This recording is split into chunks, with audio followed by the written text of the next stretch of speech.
Olá, querido, tudo bem? Seja muito bem-vindo ao nosso seminário online 5 segredos para conquistar. E não é só para conquistar o ano que vem ou para conquistar os seus sonhos. É para você aplicar esse ensino em qualquer área da sua vida. Porque eu extraí do meu conhecimento prático, teológico, cristão, ao longo dos anos de ministério de vida com Deus, 5 segredos que Salomão, que Pedro, que Abraão, que Isaac, que vários personagens da Bíblia tiveram e funcionou. E eu extraí isso de uma forma prática para os dias de hoje. Eu sou o pastor Carlos Ribas. Para você ainda que não conhece meu ministério, meu chamado, sou teólogo, escritor, conferencista, pregador do Evangelho e quero passar essa próxima 1 hora junto com você, ensinando acerca de conquista com padrões bíblicos e com os segredos que eu encontrei na Palavra de Deus. Por isso, eu quero te chamar e te convidar para nós estudarmos o primeiro segredo desses 5 que eu separei para você. E o primeiro segredo é sabedoria. Busque ser sábio. Busque a sabedoria. E a sabedoria, ela não é inteligência. E sabedoria também não é conhecimento. A inteligência é uma capacidade de adquirir o conhecimento, aprendizado, compreensão sobre determinadas coisas. E o conhecimento, por sua vez, é o ato de perceber por meio da razão, por meio da experiência, aquilo que a inteligência aprendeu. Então, o que é a sabedoria? A sabedoria, ela é uma qualidade. E de uma forma simplificada, eu gostaria de dizer que ela é o caráter da pessoa que tem erudição, que tem o saber, e ela é um presente de Deus para nós. Você, quando pensa em sabedoria, certamente você vai lembrar de Salomão. Salomão veio da família real do rei Davi. Salomão era um jovem rico, milionário, ele era o rei, agora empossado. Salomão tinha tudo aos seus pés e Salomão recebeu Deus que lhe perguntou: o que você quer, Salomão?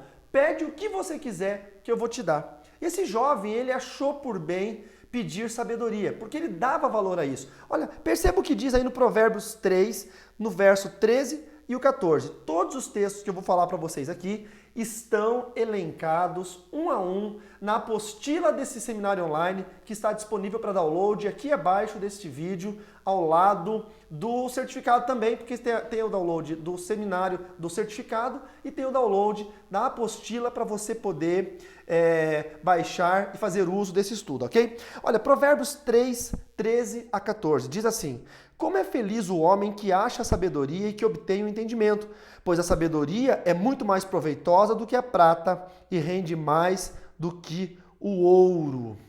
Muitas pessoas têm sonhos, desejos, eles querem conquistar esses sonhos, esses desejos piamente. Eles fazem de tudo. Existem metas financeiras, sonhos de uma boa vida familiar, ou de crescimento espiritual e ministerial. Seja qual for o seu desejo, ele só se tornará real se você buscar, em primeiro lugar, antes de tudo, a sabedoria vinda de Deus. Com sabedoria, você vai saber o que fazer em cada momento da sua vida. Você vai saber o que fazer em cada situação. A sabedoria, ela vai conseguir fazer você colocar em prática toda a sua inteligência e todo o seu conhecimento. Agora imagine você que tem inteligência, capacidade cognitiva, que adquiriu conhecimento ao longo dos anos, você leu, você assistiu, você ouviu, mas talvez você não consiga organizar isso da melhor maneira possível e aplicar esse conhecimento junto com essa inteligência nas atividades do dia a dia, nas funções profissionais, ministeriais. A sabedoria faz isso para você. Por isso que é muito importante você ser uma pessoa sábia. A sabedoria, além de organizar isso, ela faz com que você tome atitudes acertadas em cada momento, com que você coloque palavras corretas nas conversas e tome decisões certas. Existem pessoas inteligentíssimas, repletas de conhecimento sobre muitas áreas, porém sem sabedoria. Isso não serve para nada. A sabedoria permite que você haja de forma acertada conforme o conhecimento que possui. Olha o que diz o Provérbios 13, no verso 16. Todo homem prudente age com base no conhecimento. Olha que interessante. o homem prudente, ele age, ele tem uma ação. Ele não fica esperando as coisas cair do céu. Ele buscou a sabedoria e aprendeu a agir com ela. E agindo com sabedoria, nós passamos a realizar. Claro, com muito esforço e com muito empenho. Mas nós passamos a realizar grandes coisas. Mas tudo isso precisa de esforço, de resiliência, de manter o seu sonho aceso, aberto, ligado, vivo, com sabedoria. Você com certeza conhece alguém que já venceu na vida. Eu conheço várias pessoas, em alguma área. Se você analisar a história dessa pessoa, você vai perceber que ela fez o que a maioria não fez. Ela estudou mais que a maioria estudou. Ela acordou mais cedo, dormiu mais tarde que a maioria fez. Ela criou tempo para fazer coisas quando a maioria estavam dizendo que não tinha mais tempo para fazer nada. Ser sábio indica fazer o que a maioria não faz. E isso traz um resultado que a maioria também não tem. Por isso que a sabedoria, ela exalta em você as suas qualidades. A sabedoria de Deus, ela permite com que você seja mais proativo. É na sabedoria de Deus que você vai pensar de forma clara que se você dormir 1 hora a mais durante a semana, você poderia estar gastando essa 1 hora a mais fazendo exercícios, ou estudando, ou orando, ou tendo um contato com seu filho, ou caminhando com seu cachorro na rua, produzindo. É bem verdade que a ciência prova que os gênios, os grandes gênios, os homens e mulheres que têm QI super elevado, eles dormem menos do que a maior parte da população que tem QIs normais. Porque eles entendem que dormir mais do que o necessário não é uma questão de sabedoria. Você lembra que no início desse texto que eu estou te falando, eu falei sobre Salomão e que Salomão era o rei de Israel e ele não precisava de mais nada? Mas Deus perguntou a Salomão e ele disse que queria sabedoria. Pensa comigo, ele já era um milionário, ele não precisava de mais nada. Mas um milionário sem sabedoria, ele se torna um mendigo no futuro. E agora, um mendigo com sabedoria, ele vai ser o próximo milionário no futuro. Então você percebe que a questão aqui não é dinheiro, não são bens, não são posses, é sabedoria. Você pode ter muito dinheiro e não ter nada na vida.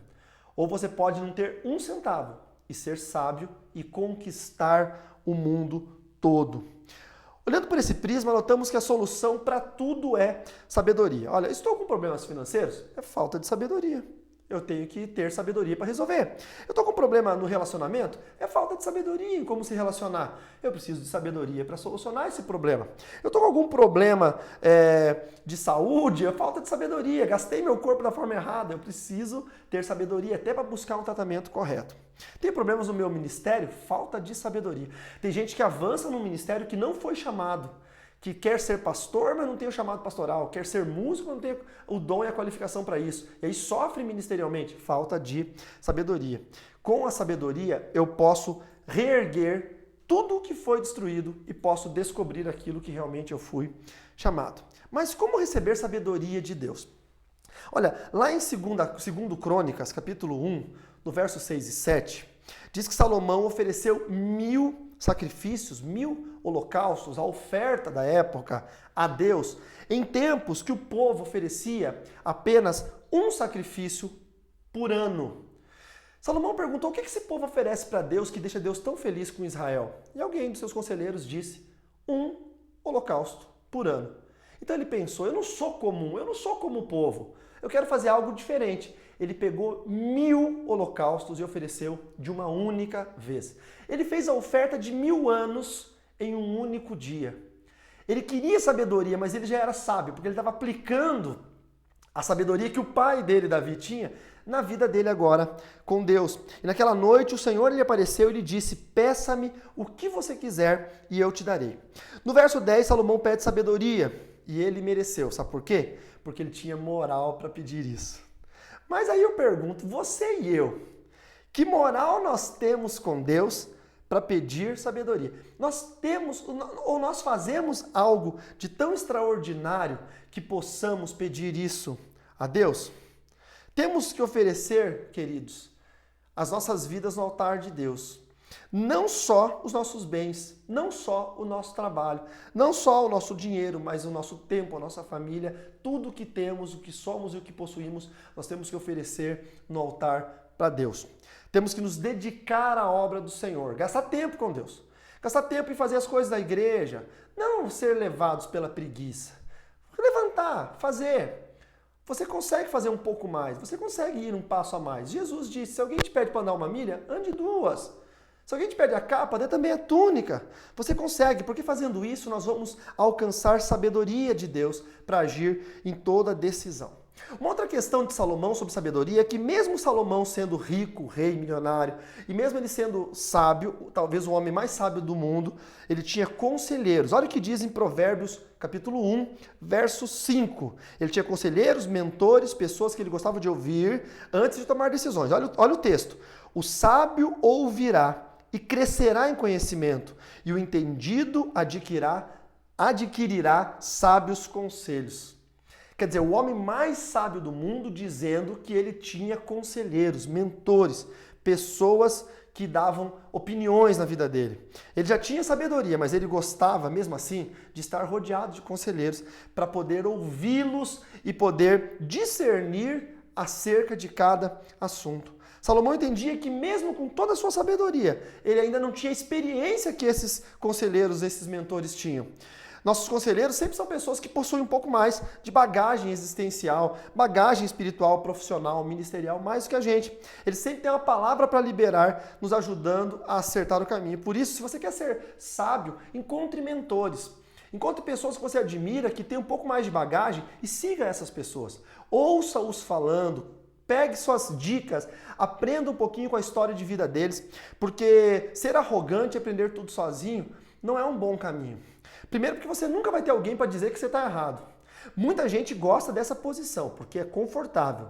Você ter um ministério ou você ter uma empresa que você é o chefe e que ninguém pode apontar o dedo no seu nariz e falar que você está errado, porque você está acima de todo mundo.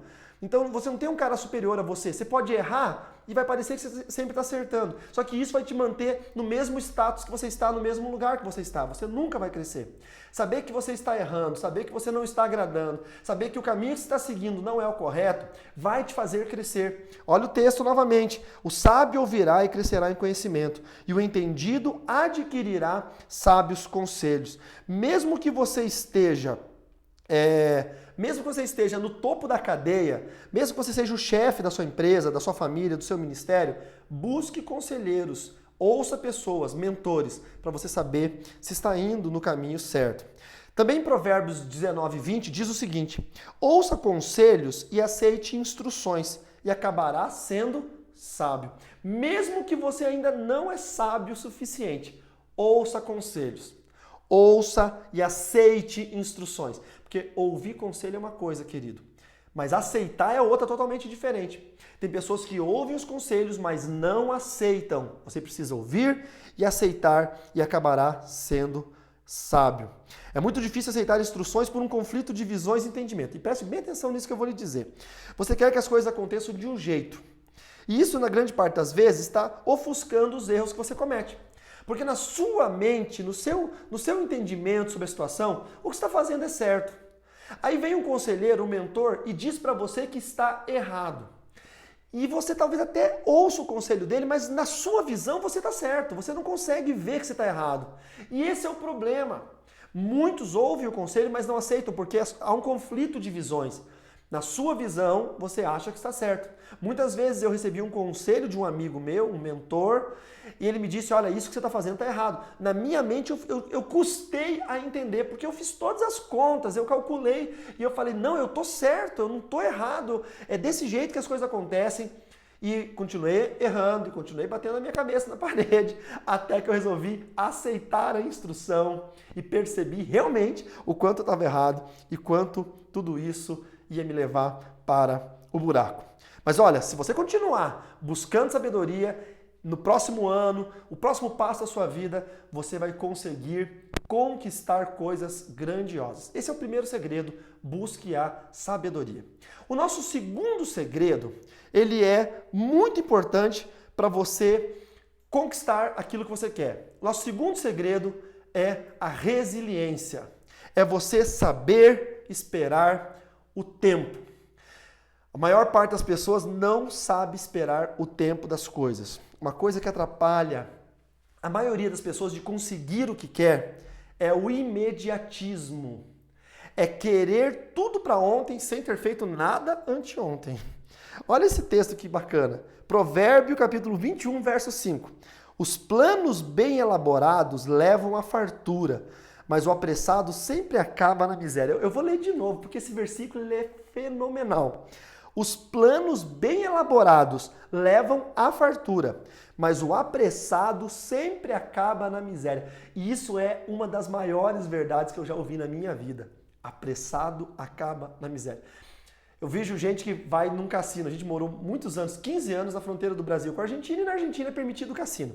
Não que eu vá, nunca fui no cassino, mas eu conhecia pessoas que iam, que perderam tudo, perderam casa, perderam a família abandonou. Eu conheci a história de uma senhora que ela perdeu todo o dinheiro, perdeu os carros e perdeu a casa no cassino. Por quê? Porque ela ficava encantada com o dinheiro, ela achava que ela ia ganhar milhões no cassino. E quando ela percebia que ganhava um dinheirinho, ela apostava mais e mais e mais e mais e mais, e acabou que ela foi perdendo tudo. O apressado, ele acaba na miséria. Esse texto ele explica tudo. Criar um plano, gerar um mapeamento estratégico das coisas, ouvir os conselhos e direcionamentos, colocar em prática rigorosamente os planos, esperar o tempo certo, leva à fartura. Só que é necessário um coração tranquilo, é necessário no meio do caos, da tempestade, no meio dos problemas, para conseguir fazer isso, ter paz, fé, comunhão e comunhão com Deus, que vai te proporcionar um coração tranquilo na tempestade. É difícil, porque cada caso é um caso. De repente eu estou falando isso com o meu coração tranquilo, com as minhas contas pagas, mas talvez você esteja aí pensando, olha pastor, eu estou aqui ouvindo esse seminário, querendo aprender algo, só que amanhã cai todos os cheques, vai pro vermelho a minha conta, amanhã vem alguém me cobrar, amanhã o meu carro vai dar busca e apreensão, amanhã o credor bate na minha porta e eu não tenho como pagar. Como é que eu vou ter um coração tranquilo nessa situação? É porque você já chegou num nível do problema muito elevado. E esse nível agora precisa de muito mais força, você tem que ter mais força e coragem para resolvê-lo. Mas talvez se você tivesse ouvido isso que eu estou falando alguns anos atrás, você não estaria nessa situação, nesse nível hoje. Por isso que muitos que estão me ouvindo agora, que estão no nível inicial dos problemas, você pode parar agora os problemas e conseguir avançar sem eles, sem os problemas, sabendo esperar o tempo das coisas, tendo um coração tranquilo. Quando nós temos um plano, nós temos o futuro nas mãos. Eu tenho falado isso ao longo dos anos. Você não pode planejar apenas o final do ano, porque nós, principalmente nós brasileiros, nós planejamos o que vamos passar, onde vamos passar as férias de inverno, onde vamos passar o Natal, onde vamos passar o Ano Novo, onde vamos passar as férias de verão.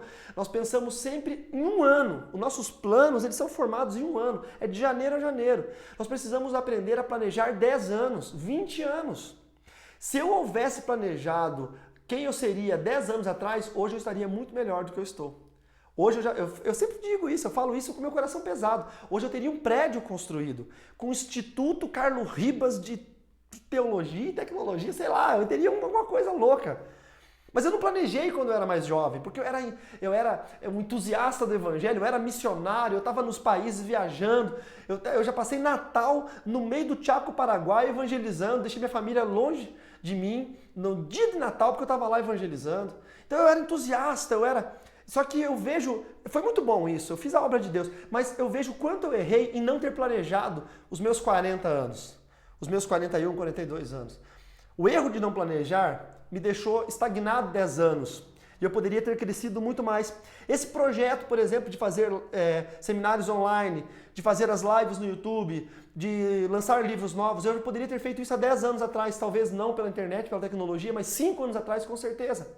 Então, quando você planeja o futuro, você consegue fazer com que as coisas aconteçam. O problema é que nós planejamos e queremos que amanhã as coisas aconteçam.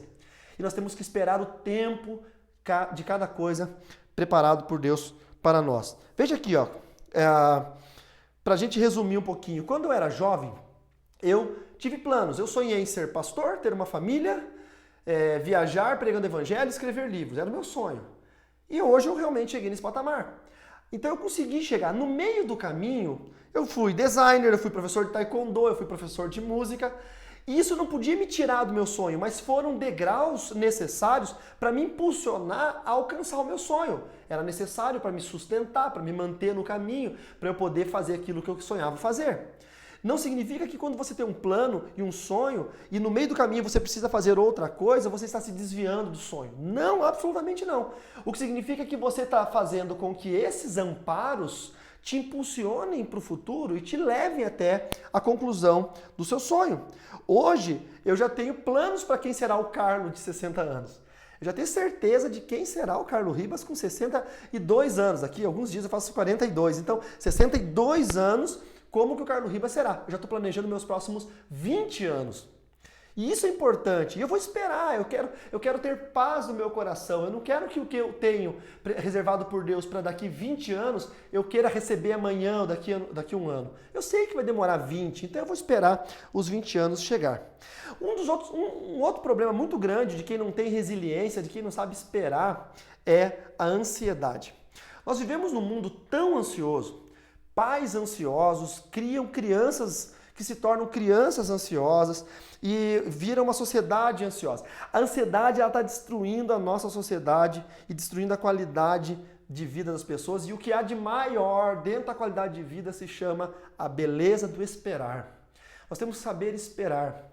O meu filho Matheus, quando viaja comigo, ele sempre faz uma brincadeirinha e eu sempre dou muita risada com a brincadeirinha dele, porque no Brasil nós moramos num país do tamanho de um continente e a gente vai de um aeroporto para o outro e tem que esperar 3 horas uma conexão para um outro voo, ou já chegamos a esperar 8 horas uma conexão, saindo aqui do interior de Santa Catarina, chegando em São Paulo para ir para o interior do Alagoas, tivemos que esperar 8 horas uma conexão e eu fico sentado no aeroporto 1 hora, 2 horas sentado numa cadeira olhando para nada, para a parede, olhando para o corredor. E o meu filho sempre chegava para mim e dizia: pai, como é que você consegue ficar 1 hora, 2 horas sentado olhando para nada? E eu sempre disse: a beleza do esperar. Saber esperar é uma ciência, uma técnica. Ter paz de espírito, ter um coração tranquilo, um corpo controlado. Eu controlo a minha mente e a minha mente controla o meu corpo. Eu consigo dominar o meu ambiente espiritual. Eu consigo dominar a minha tricotomia humana, meu espírito, minha alma e meu corpo. Então isso é paz de espírito. Tem pessoas que não conseguem, são ansiosos. Eles não conseguem esperar. Eu conheço gente que é tão ansioso que se você falar: olha, eu preciso falar contigo, hein? Meu Deus, se você não falar com a pessoa não dorme, a pessoa não come, a pessoa fica te mandando mensagem, te ligando, ela vem na tua casa, ela fica desesperada para saber o que eu precisava falar com ela. A ansiedade, ela tem um outro problema que ela faz a pessoa começar a murmurar. E o murmurador, ele tem um risco muito grande de gerar uma maldição. Porque murmurar é reclamar das coisas que Deus está te dando. Quando eu murmuro das coisas que Deus me deu ou das coisas que Deus fez na minha vida, além de eu estar reclamando, eu estou sendo ingrato com Deus. Porque Deus nos dá o bem, mas Deus também nos dá o mal. Deus nos dá a estrada lisa e bacana e Deus também nos dá a estrada esburacada.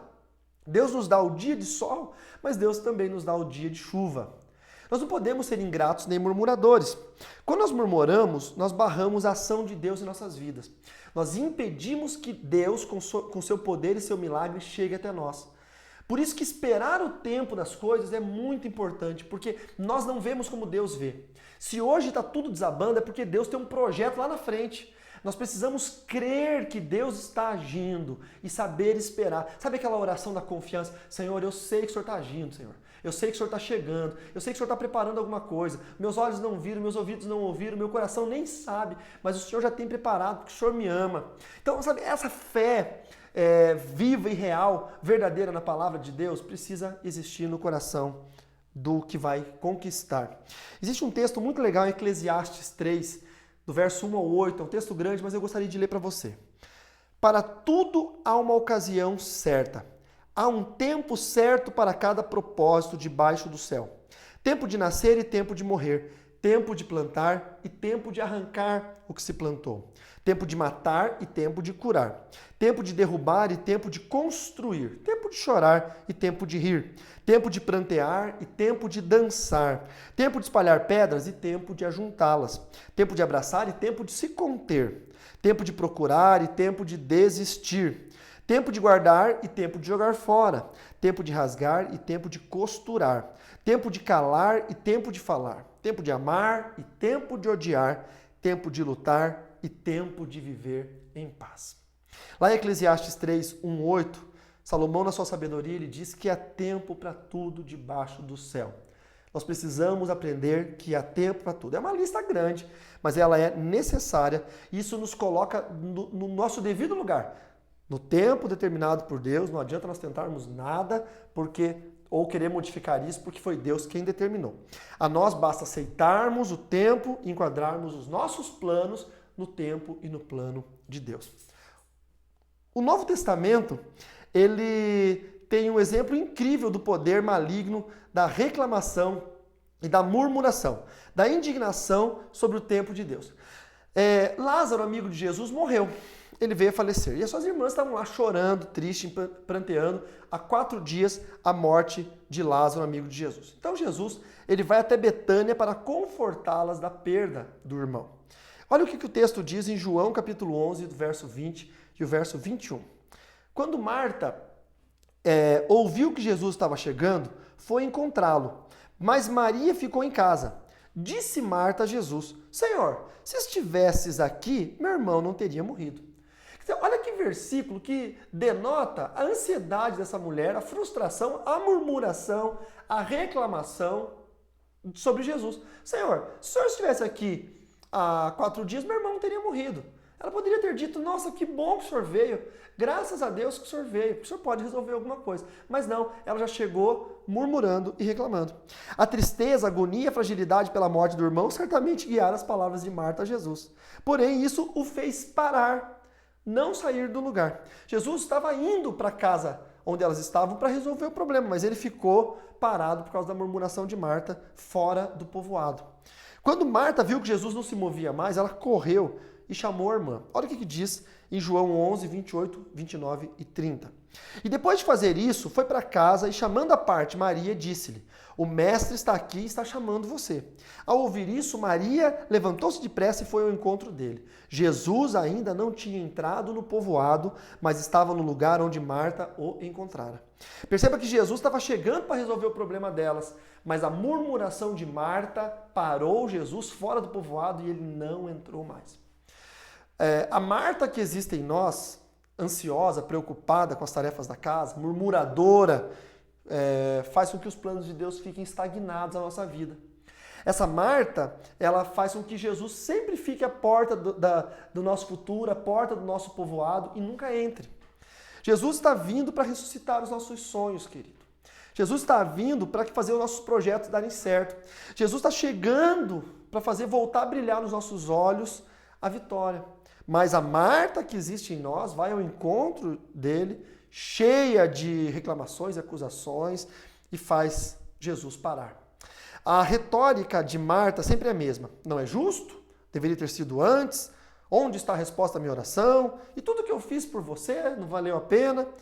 A frase que Marta disse para Jesus era verdadeira. Se Jesus tivesse chegado lá 4 dias antes, Lázaro com certeza não teria morrido. Só que existem muitas coisas que precisam morrer em nós. Nós não entendemos, a gente não quer abrir mão, mas tem muita coisa que nós temos que deixar. Nós temos que deixar sair. O texto lá de Eclesiastes que nós lemos diz que é tempo de espalhar pedra, há tempo de deixar de abraçar, há tempo de matar algumas coisas em nós. Maria foi até o Senhor e disse exatamente a mesma frase, só que ela disse em lágrimas. O texto diz que ela se humilhou, que ela pranteou, que ela se prostrou. E ela estava destruída pela dor, mas confiante de que Jesus faria alguma coisa certa. Porque ele havia chegado. Olha o que diz o texto em João 11, 32 ao 35. Chegando ao lugar onde Jesus estava e vendo-o, Maria prostrou-se aos seus pés e disse: Senhor, se estivesses aqui, meu irmão não teria morrido. Ao ver chorando Maria, os judeus que a acompanhavam, Jesus agitou-se no espírito e perturbou-se. Onde o colocaram? Perguntou ele. Vem e vê, Senhor, responderam eles. E Jesus chorou. Então você percebe que Maria chegou com a mesma frase, porém com uma atitude diferente. Uma atitude que só quem sabe adorar a Deus e esperar o tempo de Deus, confiar que Deus vai mudar toda a situação, consegue ter. Grande lição para nós nos dias de hoje. Amém? Eu quero falar sobre o terceiro segredo. Antes eu vou tomar uma água. Você que está aí... Deve ter dado um barulho horrível essa bebida de água. Você que está aí Em casa, no trabalho, no carro, assistindo pelo smartphone, pelo tablet, pelo computador, ou enfim. O nosso terceiro segredo é saber negociar, ou seja, a expertise, tá? A expertise é a experiência do negócio, é saber negociar na sua vida. E parece meio difícil a gente falar isso para crentes, porque crente tem que negociar. Sim, você tem que saber negociar. Porque a palavra negociar, ela não é simplesmente vender e comprar coisas. Ela está muito além disso. Eu já conheci pessoas boas que estavam sempre quebradas pelo fato de não saberem negociar nada. E quando eu falo negociar, no sentido amplo da palavra, não é só comprar e vender. Pessoas que não sabem escolher um bom trabalho, pessoas que não sabem decidir o que fazer no próximo feriado de Natal, pessoas que não sabem tomar decisões de ficar ou não nesse emprego, ou que não sabem tomar decisão o que fazer. Sabe, isso é negócio, isso é negociar. Isso tudo sofre uma influência incrível nas mãos de quem não sabe negociar. Alguns andam para trás quando o assunto é decidir alguma coisa, principalmente em grupo. Tem medo do que os outros irão pensar. Tem medo da reação, não consegue suportar o contraditório quando eles dão uma opinião e o povo diz que não. Por isso que saber negociar é uma ciência, é uma arte. E aqueles que querem crescer no próximo ano, eles precisam aprender. Se você quer crescer, você precisa aprender a negociar. Na Bíblia Sagrada nós vemos vários casos, mas tem uma história de um homem que eu acho especial e que chama a minha atenção, que é a história de Isaac. Olha o que diz lá em Gênesis capítulo 26, do verso 1 ao 3, lembrando novamente que todos esses textos estão na nossa apostila, no botão aqui embaixo do vídeo, no botão download para baixar a apostila. Tá tudo aqui, o texto da aula, os textos bíblicos estão todos aí para você poder rever, reler com bastante atenção. O texto diz assim: houve fome naquela terra, como tinha acontecido nos tempos de Abraão. Por isso Isaac foi para Gerar, onde Abimeleque era rei dos filisteus. O Senhor apareceu a Isaac e disse: não desça ao Egito, procure estabelecer-se na terra que eu indicar. Permaneça nesta terra mais um pouco e eu estarei com você e o abençoarei. Porque a você e aos seus descendentes darei todas essas terras e confirmarei o juramento que fiz a seu pai Abraão. Gênesis 26, do 1 ao 3. Quer dizer, Deus deu uma estratégia. Olha que interessante. A sabedoria, experiência, esperar o tempo. Agora a expertise que ele precisava ter, né, saber negociar. Isaac estava com a sua família passando por um momento muito parecido do que o nosso no Brasil nesses anos, que é um momento de crise. Crise política, crise financeira, enfim, vários tipos de crise. Mas ele precisava arrumar a casa, porque está tudo desajustado. E manter a sua família segura. E é isso que nós todos temos que fazer e precisamos tomar decisões. E o ano que vem precisa entrar com uma nova perspectiva, nós precisamos conquistar, precisamos crescer. Por isso eu quero te encorajar a aprender a tomar decisões e a negociar. Isaac, ele era dono de rebanhos. E ele estava vivendo num deserto, numa terra seca e numa época de seca. Então ele sabia que logo, logo o seu gado iria morrer porque não tinha pasto para ele. Ele só sabia criar gado, ele não era agricultor. Só que como ele ficou na terra dos filisteus, em Gerar, onde Abimeleque era rei, e lá naquela terra o povo era predominantemente agrícola, eles eram agricultores, ele precisava tentar fazer um negócio muito bem feito. O gado estava diminuindo o valor a cada tempo e as sementes também, só que o gado ainda valia mais. Como o gado dele iria morrer e a semente dura mais tempo na seca do que o gado, que precisa de água e pasto para viver, ele foi e vendeu todo o seu gado e comprou sementes. A semente valeu muito mais para ele como dinheiro e ele passou a plantar, mas ele não sabia plantar. Então aí vem a sabedoria. Ele teve que aprender a ser um agricultor. Mas qual que era a profissão de Isaac? Não era ser um pecuarista? Por que ele deixou de ser pecuarista e se tornou agricultor? Porque o momento era necessário fazer isso. Tem gente que fica batendo a cabeça na parede e não abre mão. O cara comprou uma loja porque o sonho dele era ter uma loja, a loja está falindo, ele está lá, aquela loja para as moscas, a loja não entra uma viva alma durante a semana, mas, entendeu? O momento não é essa loja, você tem que entender que talvez você precise fazer uma outra coisa no meio do caminho para alavancar o seu sonho. A expertise, saber negociar, saber fazer as coisas é muito importante nessa hora. Você vai ter que aprender, estudar, ler, ouvir, conquistar o conhecimento, adquirir sabedoria para isso. Isaac foi vender o gado, pegou semente, plantou e começou a cavar poço, porque não estava chovendo, não ia vir água do céu, mas tem água debaixo da terra. Então ele colocou na mente dele que se ele cavasse poços, ele conseguiria água. E ele começou a ficar muito rico, até o ponto de ele ficar milionário. Olha o que diz Gênesis 26, 12 ao 14. Isaac formou lavoura naquela terra e no mesmo ano colheu a 100 por 1. Sabe o que significa 100 por 1? Os filisteus colhiam 25 por 1. Isaac colheu 100 por 1, ele colheu 4 vezes mais que os filisteus que eram agricultores. Isaac era pecuarista. Um pecuarista, criador de gado, estava colhendo 4 vezes mais que aquele povo que era agrícola, agricultores. Por quê? Deus deu uma palavra de bênção. Deus disse, fica nessa terra que eu vou fazer você prosperar. Quando Deus libera uma palavra, ninguém, querido, ninguém pode impedir. Só que você tem que fazer alguma coisa. Isaac recebeu uma palavra e foi e fez alguma coisa. Naquele ano colheu 100 por 1, porque o Senhor o abençoou. Olha que legal esse termo. Foi Deus quem o abençoou.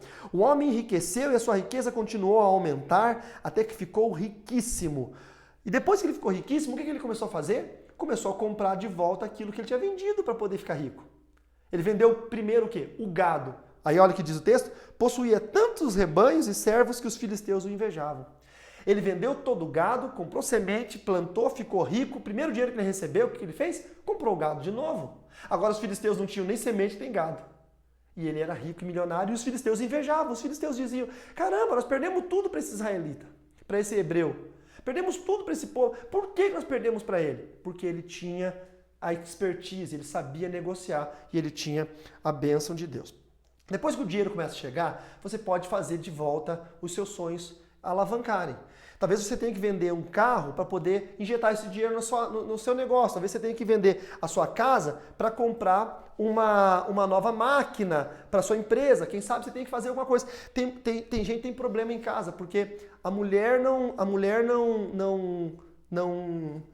sonho da mulher é ter a casa própria. O marido tem essa visão de negociante, né? Ele fala, não, mas a gente vende a casa, aluga uma casa tão boa quanto, investe o dinheiro, depois de tantos anos a gente consegue o dinheiro de novo, compra outra casa. Para a mulher parece um absurdo, mas o homem tem a sabedoria, tem a expertise, tem a forma de fazer o negócio. Em alguns casos, você tem que abrir mão daquilo que você já tem para fazer acontecer alguma coisa. E quando o dinheiro chegar, você compra aquela casa de novo, compra outra melhor ainda, compra 3 casas, compra 10 casas. Você vai ficar milionário se você conseguir aprender a negociar. Alguns têm a possibilidade de fazer negócio, mas porque estão apegados demais a algumas coisas, eles não conseguem abrir mão. O apego é prejudicial nesse caso, porque um bem é apenas um bem. Ele pode ser reconquistado mais tarde. A mudança de ramo trouxe a saída da crise para Isaac. Ele era pecuarista, mas tornou-se agricultor por um tempo. Era necessário ousar e fazer alguma coisa diferente, que estava rendendo mais no momento. Insistir em algo que não está trazendo resultados pode ser um problema. O sonho de abrir um comércio, a missão de seguir o negócio dos pais ou tornar-se um profissional que a esposa espera que você seja, cada uma dessas expectativas pode ser prejudicial a você. Talvez você está mantendo ainda esse escritório de advocacia ou consultório de dentista porque o pai era advogado, porque a mãe era dentista, porque o sonho deles era que você fosse um dentista ou um advogado, mas quem sabe você ama fotografar, quem sabe o teu negócio é vender carros, quem sabe você é muito bom em dar aula e você ainda está lá trancado no escritório, num consultório, porque você está tentando servir as expectativas de outra pessoa e está vivendo infeliz. Talvez seja a hora de você saber negociar e fazer uma outra coisa na sua vida para crescer. Esse é o terceiro segredo que eu tiro da Bíblia, ok? Vamos para o quarto segredo? Vamos aproveitar aqui para dar uma limpadinha aqui, tirar o suor, tomar uma aguinha. Você pode tomar uma aguinha agora aí na sua casa. Minha toalhinha linda, bordada, do Carlos Ribas. Tá aparecendo bem aqui, diretor? Está aparecendo bem. Isso aqui eu ganhei lá na igreja da Bispa Celina, do apóstolo Alex, lá em São Paulo, em Itaquera. Olha o carinho deles, né? Eu fui ministrar a palavra e aí eles me deram toalha bordada com meu nome, caneca. Tô suando aqui? Ah, mas é normal. Isso aqui é uma aula e aula tem que ter suor. Se não suar, não vale, né, gente? Vou tomar uma aguinha. Tentar bloquear o áudio do microfone. Vamos lá? O quarto segredo de hoje, desse seminário online para vocês, é coragem. Não alimente o medo. Eu acho que não existe uma coisa mais cruel na existência da humanidade do que o medo, e o diabo sabe disso. Porque ninguém consegue ser feliz e ter medo ao mesmo tempo. É impossível. Qualquer situação que nos traga medo acaba com todos os sentimentos, com todos os demais sentimentos ao mesmo tempo. Euforia, felicidade, prazer, tudo acaba quando o medo aparece. E o diabo sabe disso. Por isso ele faz com que de todas as formas, as pessoas tenham medo para impedir as pessoas de viverem felizes. E você sabe disso, todas as vezes que você sentiu medo de alguma situação, você se tornou infeliz. Sem felicidade, sua vida é um martírio. Tristeza, depressão, falta de autoconfiança, autoestima lá embaixo, desejo de nunca se levantar da cama para poder enfrentar os problemas do dia, porque o medo faz com que todos esses problemas se tornem difíceis demais para você. O medo também anula a fé de qualquer pessoa. O apóstolo Pedro teve uma experiência incrível, sobrenatural, quando ele foi andar sobre as águas. Ele tinha um conhecimento natural, científico, de que se ele botasse o pé naquela água, ele iria afundar. O cérebro dele insistia em dizer isso para ele, porque ele era pescador desde cedo, filho de pescadores, neto de pescadores, mas com a palavra de Jesus, ele pisou naquela água que outrora era líquida e a água se tornou sólida como uma rua de pedras. Ele teve fé. E olha o que esse texto diz. Mateus capítulo 14, verso 29. Venha, respondeu Jesus. Então Pedro saiu do barco, andou sobre as águas e foi na direção de Jesus.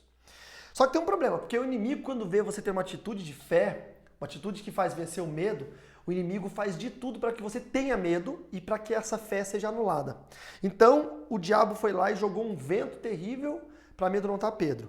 E o verso 30 do capítulo 14 de Mateus diz isso. Mas quando reparou no vento, Pedro ficou com medo e, começando a afundar, gritou: Senhor, salva-me. Todas as vezes que o diabo percebe que nós estamos agindo por fé, ele vai mandar alguma coisa para nos dar medo. Porque ele quer desestabilizar, desestruturar a nossa e anular a nossa fé.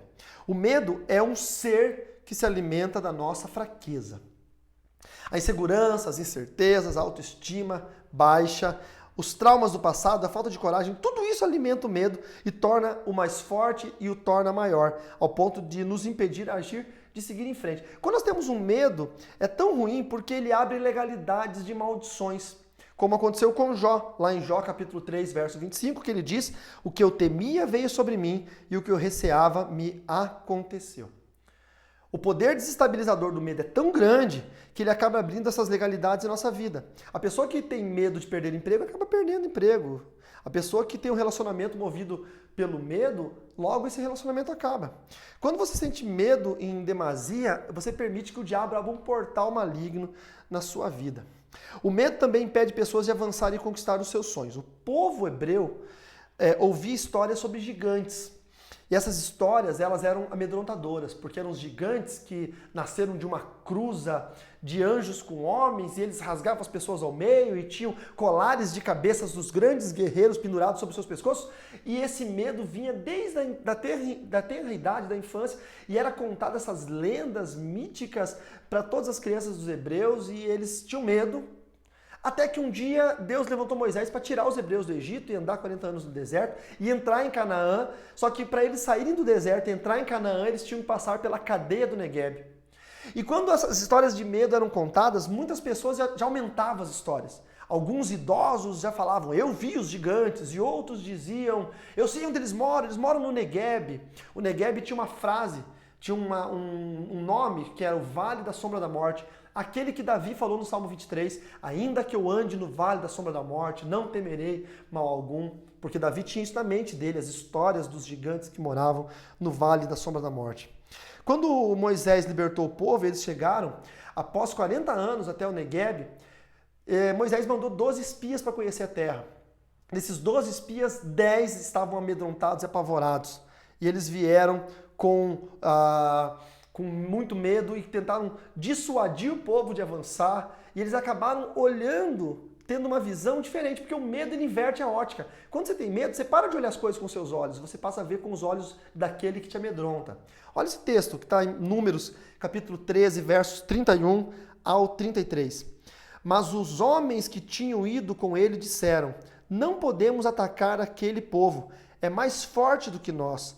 e espalharam entre os israelitas um relatório negativo acerca daquela terra. Disseram: a terra para a qual fomos em missão de reconhecimento devora os que nela vivem.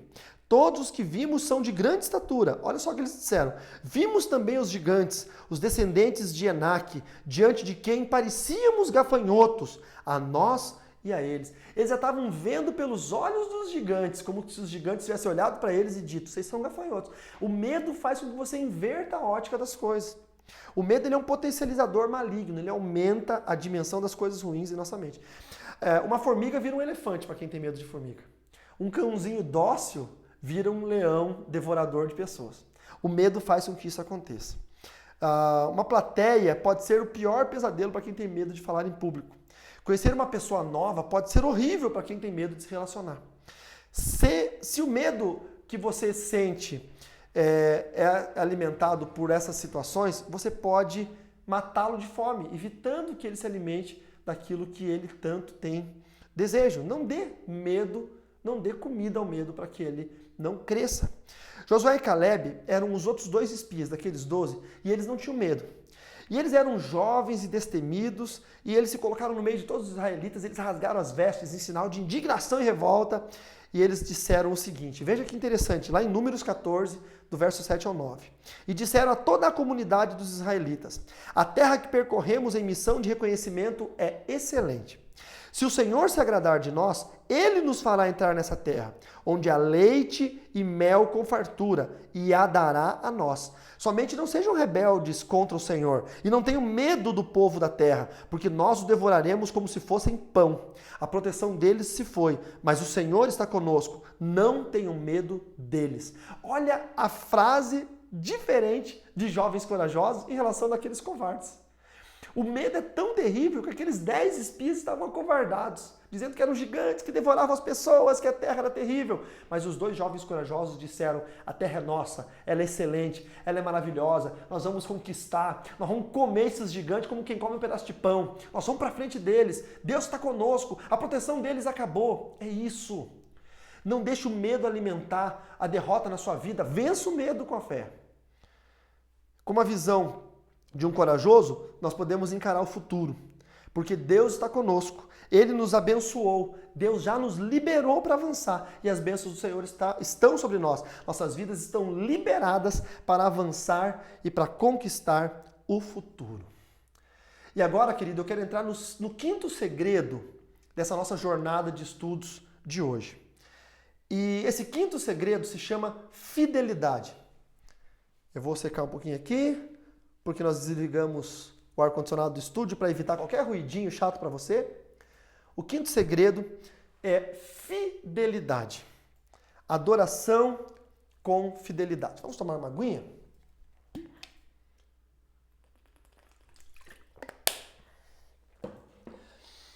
Eu desconheço uma pessoa que foi 100% fiel nos seus dízimos e ofertas e não tem um testemunho de bênção e prosperidade para contar. Eu desconheço. Existem casos de pessoas que dizimam errado, que não ofertam, mas aqueles que fazem tudo certinho, sempre resguardados pela palavra de Deus e pelas bênçãos do Senhor. Isso por si só já é necessário para viver bem, porque fidelidade é um segredo de Deus. Mas você pode fazer mais. Você pode fazer melhor do que isso. Você pode avançar para um patamar mais elevado. Você pode entregar sua vida toda a Cristo, não só seu dinheiro. Você pode viver com excelência. Só que nós seguimos o ensino desse material e você vai ver uma série de coisas interessantes. Olha só, você verá que sabedoria, resiliência, expertise ou a esperteza, aportuguesando a palavra, coragem e fidelidade mudarão a sua vida. Então esses 5 segredos, sabedoria, resiliência, expertise, coragem e fidelidade podem mudar a sua vida. Agora pense se você começar a fazer ofertas especiais e votos a Deus com sabedoria, com esperteza, com coragem, sabendo esperar o tempo dos frutos chegarem e com fidelidade. Você vai se tornar imbatível. Nós caímos no erro da liturgia, no erro da mesmice, de sempre dar a mesma oferta nos cultos. E talvez você que está me assistindo e que não é cristão, você vai falar, mas ele está falando agora de igreja, de oferta, de dízimo. Ok, me permita falar para você também, mas você que é crente vai entender bem o que eu estou dizendo. Nós criamos uma atitude litúrgica, mecânica, de pegar o dinheiro e colocar no gasofilácio, nos cultos, como se isso fosse parte só do ritual do culto. Como se fosse fazer uma vaquinha para pagar as contas da igreja. Vamos fazer uma vaquinha agora para pagar o aluguel. Vamos fazer uma vaquinha para pagar água e luz da igreja. Então, essa é a oferta. E nós esquecemos que a oferta, ela é muito mais do que isso. Se você compreender bem o que eu vou te falar agora sobre oferta, você vai conseguir avançar de uma forma sobrenatural na sua vida financeira no próximo ano. Eu sei que você já deve ter ouvido muitos sermões sobre fidelidade, sobre dízimo, sobre dar o melhor, sobre alcançar excelência na sua oferta. Eu não quero entrar nesses méritos com você, mas eu quero mudar ou apontar a sua visão para um outro ângulo de percepção sobre o assunto. Esqueça um pouco agora sobre dinheiro, tá? Esqueça um pouco sobre o quanto o seu dinheiro é importante para o reino de Deus, para manter a igreja aberta, ou para manter os missionários no campo pregando o evangelho, ou para sustentar o sacerdócio da sua igreja. Esqueça um pouco o quanto o seu dinheiro é importante para isso e pense na forma que Deus escolheu para ser amado, que é a adoração. A adoração é uma conexão com Ele. De toda forma, nós o adoramos e honramos o nome do Senhor. Deus escolheu uma forma de ser amado e essa forma se chama adoração. E nós podemos adorá-lo com vozes, com cânticos, com instrumentos, podemos adorá-lo com nossa atitude, com testemunho de vida, mas também podemos e devemos adorá-lo com ofertas, com dízimo, com fidelidade. E todos nesses casos, o elo que mantém a adoração se chama fidelidade. Um louvor fiel, um testemunho fiel, uma vida fiel a Deus, tudo isso está linkado à palavra fidelidade. Por isso que a oferta tem que ser fiel, por isso que o dízimo também tem que ser fiel.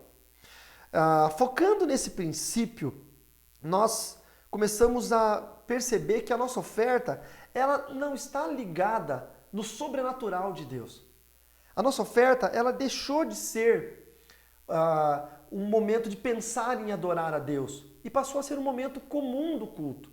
Sabe aquele momento de o irmão vai cantar um hino e você vai pegar a sua oferta agora. E você já bota a mão no bolso, você já tem uma oferta separada. Você não sabe, você não pensa no que você está dando. É mecânico isso. É como você que é casado manter um relacionamento íntimo mecânico com a sua esposa. Vai chegar um momento que o amor vai acabar. É como você que tem amigos na escola, manter um relacionamento mecânico. Chega lá, oi, tudo bem? Não dá bola, não dá atenção, não prestar atenção no outro, não se interessar pelo que o outro está fazendo. Um relacionamento mecânico vai fazer com que isso tudo acabe no futuro. E a oferta mecânica, litúrgica, automática, faz com que a adoração acabe. E a adoração acabando, o elo do vínculo entre você e Deus, ele acaba também. Quando a minha oferta ela é displicente para Deus, eu estou dizendo para Deus que eu não estou preocupado com Ele, eu não me importo. Sabe, você não faz bem feito aquilo que você não se importa. Eu, quando viajo, eu levo meus livros para vender. E em muitos casos, chegam alguns irmãos depois do culto e falam, olha pastor, eu gostei de ouvir a sua mensagem, mas eu não posso comprar um livro porque eu vim despreparado. Aí eu sempre faço aquela mesma piadinha, mas para a oferta o senhor trouxe, né? Eu vim despreparado até para a oferta, não trouxe a minha carteira. Como é que alguém sai de casa para ir na igreja e não leva a carteira? Que história é essa? Até para ir no banheiro você leva a sua carteira? Porque não vê necessidade, porque não vê importância, porque não vê que a oferta é mais do que dar dinheiro, que a oferta é gerar relacionamento de adoração com Deus. Quando a oferta que você entrega no culto é menor do que o dinheiro que você dá na pastelaria, quando a oferta que você entrega no culto é menor do que o que você gasta com o seu cachorro no pet shop, é porque você percebe que o cachorro é mais importante do que a igreja, do que o cachorro é mais importante do que Deus.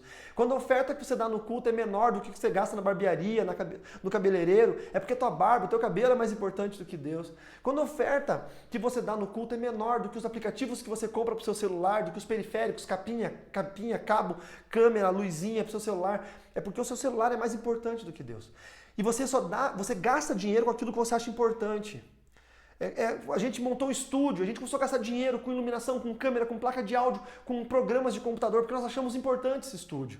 Mas aí você vai na sua igreja e você vê que está dando tudo errado lá e você não gasta um centavo para ajudar, porque aquilo lá não é importante para você. Então a oferta é o elo de adoração com Deus. E você só adora aquilo que você acha importante. E se você acha que Deus é importante para a sua vida, a adoração também precisa ser vinculada à sua fidelidade na oferta. E muitos de vocês têm sabedoria, muitos de vocês têm expertise, muitos de vocês sabem esperar o tempo, muitos de vocês são corajosos, mas não sabem ser fiéis, não sabem fazer as coisas certas para Deus, dão dízimo do jeito que querem, dão o valor que querem de dízimo, dão o pior que querem na oferta, dão um mês, outro mês não dão o dízimo, oferta dá um dia, 10 dias não dá, e a vida vai andar mal a pior, porque você não está seguindo a regra da adoração. Oferta não é vaquinha para pagar a conta da igreja, oferta é um ato de adoração a Deus. Muitos dão ofertas e dízimos, mas não prosperam por essas razões. Eu tenho uma listinha aqui. Dão por dar. Não acreditam no poder espiritual do que estão fazendo, por isso dão qualquer valor sem pensar a respeito. Outros dão errado. Entregam um valor que não é o que Deus estabeleceu. Por exemplo, o dízimo, que é 10%. Dão pouco. Quem semeia pouco, quem semeia muito, colhe muito. Quem semeia pouco, colhe pouco. Quem semeia uma porcaria, vai colher uma porcaria. Não tem jeito. Outros dão e desistem. Se você planta e tem que esperar o tempo da colheita e você desiste, vem outro e colhe aquilo que você plantou. E isso é um problema. Porque você plantou, espere o tempo da colheita. Porque Deus vai trazer a justa colheita sobre a sua vida. Outros não dão. E quem não dá, sempre critica quem dá. Quem não dá diz que não dá porque o dízimo é do Velho Testamento, não dá porque é na lei mosaica, não dá porque Jesus não falou nada de dízimo, e tão errado. Tá? Porque o dízimo ele não tem nada a ver com lei mosaica nem Velho Testamento, o dízimo ele é uma aliança de Deus com o povo em forma de adoração. Abraão deu dízimo a Melquisedeque lá no iniciozinho, muito antes da lei mosaica. A lei mosaica começou depois. Então, não tem nada a ver uma coisa com a outra. Jesus falou, vocês dão o dízimo do endo e do cominho e negam a justiça, as viúvas, blá, blá, blá. Deveriam fazer isso como aquilo, ou seja, deveriam fazer isso, deveriam dar o dízimo certinho. Jesus falou sobre o dízimo também. Só que a questão do dízimo é que o dízimo é um sinal de um povo fiel. O dízimo ele é uma marca. Quando você realmente ama a Deus, você não questiona, você não critica. Você é fiel porque você ama. O problema é que quando você não ama, você tenta encontrar entraves. É como aquele cara que não quer dar e ele fica achando um motivo bíblico para comprovar que ele não precisa dar dinheiro na igreja. É porque ele não ama a igreja. Porque se ele ama a igreja, ele quer a igreja bem estabelecida. Então já pensou se todo mundo tivesse a mentalidade desses caras que não querem dar? Não existiria igreja, porque quem é que vai pagar a luz? Quem vai pagar o... Porque Deus vai mandar dinheiro do céu? Sabe como que é absurdo isso? É porque o cara, ele é egoísta e ele pensa, claro, eu não vou dar, mas tem mais 1000 crentes aqui que estão dando. Então eu vou sentar nessa cadeira confortável, eu vou sentir o frescor do ar-condicionado, eu vou ouvir um bom louvor, uma pregação boa de um microfone que custa R$7.000 e isso tudo é justo porque alguém foi fiel, alguém ama a Deus aqui e deu. Mas eu sou infiel, eu não amo a Deus, estou usufruindo de tudo isso. Porque eu acho que Deus não é merecedor do meu dízimo, mas eu sou merecedor de todo esse conforto, de toda essa estrutura, para poder ouvir a palavra de Deus. Essa pessoa não devia nem entrar na igreja. Não tem direito de estar lá. Porque para ele, dízimo é coisa do Velho Testamento. Então, sabe, quem ama a Deus tem uma marca da fidelidade, porque quer adorar a Deus. Se eu amo a minha esposa, eu quero que ela tenha o melhor. Se eu amo meu filho, eu quero que ele tenha o melhor. Se eu amo a Deus, eu quero que a igreja tenha o melhor. É simples de entender. O diabo é que bloqueia a mente de pessoas. E muitos não conquistaram em 2017 porque não foram fiéis em dízimos e ofertas, não fizeram votos com Deus, não disseram, Senhor, eu vou fazer um voto financeiro aqui na igreja porque eu sei que eu vou conquistar um grande contrato de trabalho lá na frente. Antes de receber o contrato, já me entrego o meu voto, para que Deus possa abrir as portas financeiras na minha vida. Se você tiver uma vida de adoração a Deus, e se você conseguir fazer com que tudo seja linkado nesses 5 princípios que eu ensinei a você, sabedoria vinda de Deus, a expertise, esperar o tempo das coisas, ser corajoso e não deixar o medo te vencer e ter fidelidade e adoração a Deus, você vai conquistar poderosamente no ano de 2018, 2019, 2020, o ano que for, você vai conquistar o que for preciso na sua vida, porque você vai andar alinhado com Deus. Não murmure, tenha fé, graça, paciência, seja fiel a Deus e conquiste poderosamente em nome de Jesus. Eu quero orar com você nesse momento para que Deus possa liberar as bênçãos sobre a sua vida e possa fazer com que você seja um vencedor neste novo ano que se inicia e nos projetos que você vai ter aí para frente.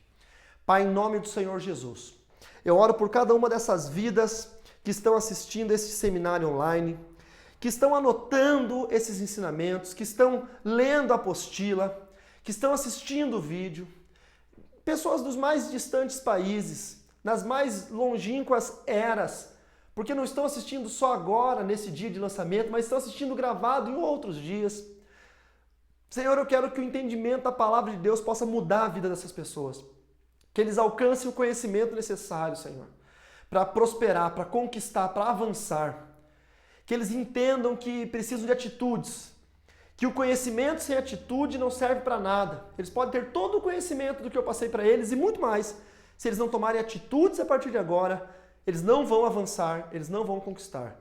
Por isso eu digo, Senhor, dê graça, sabedoria, mas também dê força, dê vigor, dê coragem, levante os que estão caídos, para que eles tenham atitudes de fé e possam tomar rumos na sua vida, que eles possam fazer coisas que eles nunca fizeram, que eles possam avançar sobrenaturalmente pelo poder do nome de Jesus.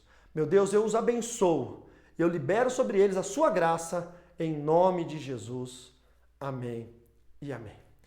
Obrigado por ficar comigo esse tempo. Nós ficamos aqui juntos pouco mais de uma hora, falando, pensando acerca do futuro, planejando, sendo estratégicos e buscando em Deus o nosso futuro.